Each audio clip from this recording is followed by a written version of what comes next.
Hello friends, मैं जय sir और इंजॉय विथ हिस्ट्री के ऑनलाइन प्लेटफॉर्म पर मैं आपका स्वागत करता हूं।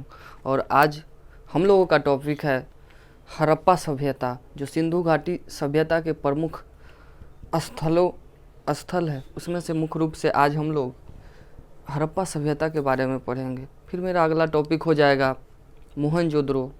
फिर उससे अगला टॉपिक कालीबंगा को पढ़ेंगे और कंटिन्यू लगातार वीडियो बन ही रहा है, आप लोग अच्छे से पढ़िए। और आज का टॉपिक है हड़प्पा सभ्यता। उसको हम लोग आसानी से देख लेते हैं। देखिए, हड़प्पा सभ्यता है। हड़प्पा सभ्यता को एग्जैक्ट मैप से देखते हैं तो हड़प्पा पड़ता कहाँ है, तो ये देख रहे हैं, ये पंजाब का क्षेत्र है।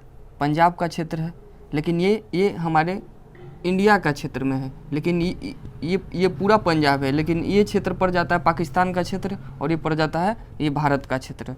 ये भारत का क्षेत्र, ये पूर्वी पंजाब है और ये पश्चिमी पंजाब है।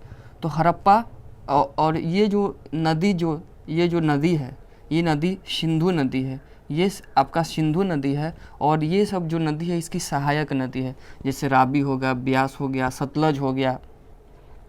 लेकिन हड़प्पा मेरा एग्जैक्ट रावी नदी के किनारे है, रावी नदी के किनारे। और हड़प्पा मेरा कौन से डिस्ट्रिक्ट में पड़ता है, तो बाबू साहिवाल डिस्ट्रिक्ट में पड़ता है। कभी कभी आप कंफ्यूज कर जाइएगा, मांटोगोमरी ज़िला दे देगा तो कंफ्यूज मत कीजिएगा। मांटोगोमरी ज़िला का ही अब नया ज़िला चेंज हो गया, अब ज़िला हो गया शाहीवाल ज़िला। तो आपको शाहीवाल ज़िला देखने को मिलेगा। मांटोगोमरी ज़िला अगर मिलता है तो कंफ्यूज मत होइएगा, क्योंकि इसी का पुराना नाम है वो, मांटोगोमरी ज़िला।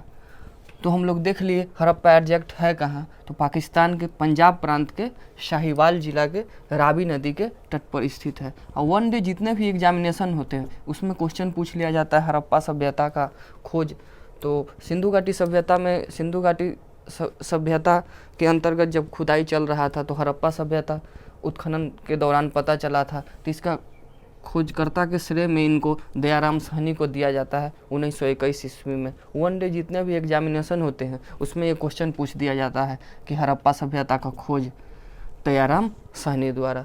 तो हम लोग देखें कि हड़प्पा एग्जैक्ट पड़ता कहाँ है, तो यह पाकिस्तान के पंजाब प्रांत के साहिवाल जिला में रावी नदी के तट पर स्थित है। और हाँ, एक बात बता दूँ आप लोगों को, ये मेरा डायग्राम बनाने का उद्देश्य क्या है कि अगर मेंस में अगर आ जाए हड़प्पा सभ्यता से संबंधित कोई भी प्रश्न, कोई भी क्वेश्चन आ जाए, तो आप फिगर ज़रूर बनाइए। फिगर बनाने से क्या होगा कि फिगर बना के आप कम कंटेंट भी देते हैं ना उसमें, तो आपको अच्छा नंबर आप गेन कर पाइएगा। इसी के लिए अगर मेंस में कभी पूछता है तो आप डायग्राम बनाइए।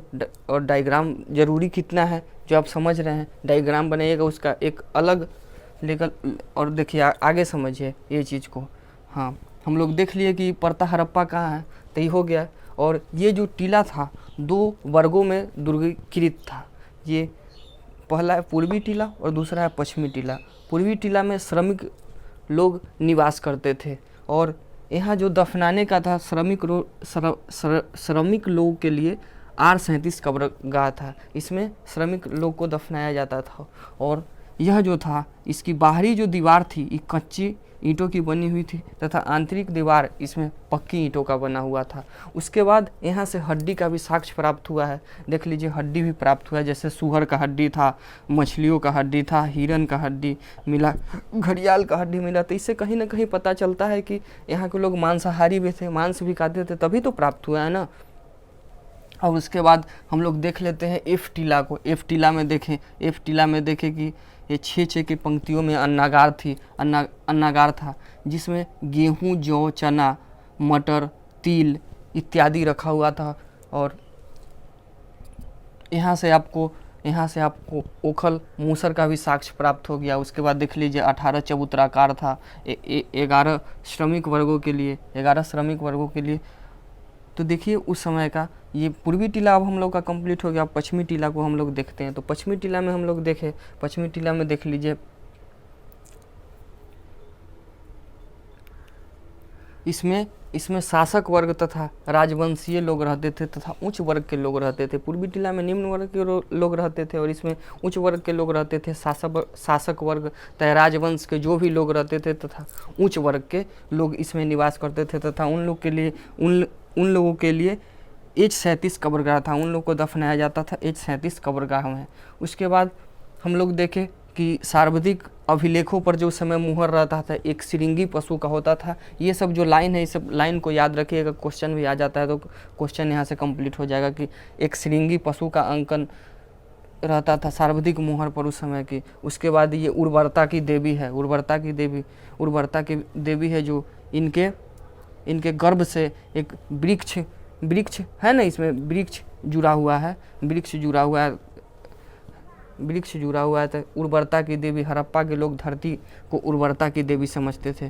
कंप्लीट हो गया यहाँ तक। और पिग्गट महोदय इतिहासकार थे, इन्होंने हड़प्पा सभ्यता को अर्ध औद्योगिक नगर कहा है तथा पिग्गट महोदय ने ही हड़प्पा सभ्यता और मोहनजोदड़ो को जुड़वा राजधानी भी कहा है। उसके बाद हम लोग देख लिए लिंग की मूर्ति यहाँ से मिली, जिससे पता चलता है कि यहाँ शिव पूजा का प्रचलन था। उसके बाद यहाँ के लोग व्यापार, तकनीक, उत्पाद, धार्मिक कार्य में भी संलग्न थे। कंप्लीट हो गया यहाँ तक। उसके बाद एडजेक्ट तो हम लोग देख लिए और देख लिए हम लोग एडजेक्ट इतना।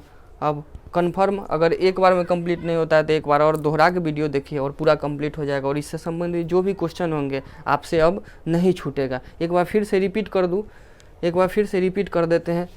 देखिए एडजेक्ट जगह इसका हड़प्पा का, तो हड़प्पा का एडजेक्ट जगह हम लोग देख लिए कि पाकिस्तान के पंजाब प्रांत के रावी नदी के तट पर स्थित है। यह 2 वर्गों में वर्गीकृत था, पूर्वी टीला और पश्चिमी टीला। पूर्वी टीला में श्रमिक वर्ग निवास करते थे तथा पश्चिमी टीला में शासक वर्ग निवास करते थे तथा राजवंश के जो भी लोग थे वो निवास करते थे। पूर्वी टीला में R-37 कब्रगाह था जिसमें श्रमिक लोगों को दफनाया जाता था तथा पश्चिमी टीला में हम लोग देख लिए कि H कब्रगाह है जिसमें कि शासक वर्ग आदि को दफनाया जाता था। उसके बाद इधर पूर्वी टीला में हम लोग देख रहे हैं कि ये दीवार जो था कच्ची ईंटों, बाहरी दीवार जो था कच्ची ईंटों का बना हुआ था तथा आंतरिक दीवार पक्की ईंटों का बना हुआ था। इधर भी सेम था, इसका बाहरी दीवार कच्ची ईंटों का बना हुआ था तथा आंतरिक दीवार पक्की ईंटों का बना हुआ था। उसके बाद यहाँ से आपको पूर्वी टीला से आपको हड्डी का साक्ष्य मिला, जिसमें से सुअर का हड्डी मिला, मछली का हड्डी मिला, घड़ियाल का हड्डी मिला, हिरन का हड्डी मिला।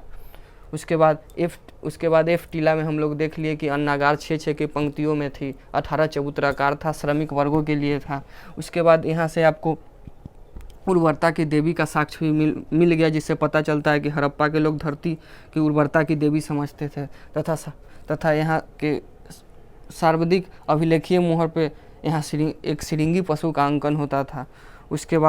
उसके बाद देखें कि पिग्गट महोदय इतिहासकार थे, इन्होंने इसको अर्ध औद्योगिक नगर कहा तथा इन्होंने ही हड़प्पा तथा मोहनजोदड़ो को जुड़वा राजधानी कहा। उसके बाद देख लिए कि यहाँ से लिंग की मूर्ति मिली, जिससे पता चलता है कि यहाँ के लोग शिव पूजा का भी प्रचलन था और यहाँ के लोग व्यापार, तकनीक तथा उत्पाद, धार्मिक कार्य में भी संलग्न थे। अब हमको लगता है कि शायद आप लोगों का कंप्लीट हो गया होगा। मेरा वीडियो अगर आपको अच्छा लगता है तो मेरे वीडियो को लाइक कीजिए, सब्सक्राइब कीजिए और शेयर कीजिए और कमेंट करना मत भूलिए, क्योंकि मेरा मोटिवेशन आप लोग हैं। और मेरे चैनल को सब्सक्राइब कीजिएगा और कमेंट करके बताइएगा तो मुझे भी बहुत खुशी मिलेगी क्योंकि आप लोग मेरा मोटिवेशन है। ठीक है, धन्यवाद। फिर मिलते हैं हम आपको अगले वीडियो में।